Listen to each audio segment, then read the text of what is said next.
भारत की लोकतांत्रिक यात्रा में 20 सितंबर 2023 की तारीख स्वर्णिम अक्षरों में दर्ज हो चुकी है, क्योंकि यही वो दिन था जब 76 वर्षों के लंबे इंतजार के बाद भारत की आधी आबादी को नारी शक्ति वंदन अधिनियम के जरिए अपना असली राजनीतिक हक मिला। प्रधानमंत्री श्री नरेंद्र मोदी के नेतृत्व में पारित इस कानून ने लोकसभा और विधानसभाओं में महिलाओं के लिए 33% आरक्षण सुनिश्चित किया, जिसमें एससी और एसटी वर्ग की महिलाओं के लिए भी कोटा तय कर समावेशी राजनीति की नींव रखी गई।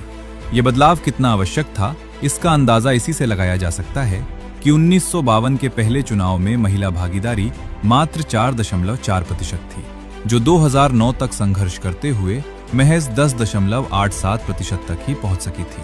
राजनीतिक सशक्तिकरण की ये गाथा केवल सामाजिक और आर्थिक विकास तक सीमित नहीं है। महिलाओं के सामाजिक और आर्थिक विकास से शुरू हुआ ये सफर आज राजनीतिक विकास तक पहुंच चुका है। भारत की विकास यात्रा आज उस मोड़ पर खड़ी है जहां नारी अब केवल विकास की लाभार्थी नहीं बल्कि राष्ट्र निर्माण की सारथी बन चुकी है।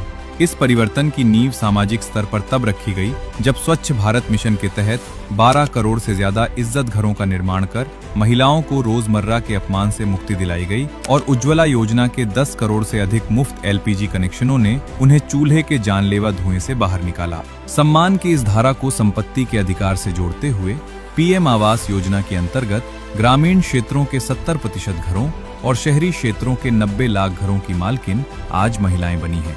सामाजिक सुरक्षा के इस सुदृढ़ आधार ने महिलाओं के लिए आर्थिक आजादी के नए द्वार खोले हैं।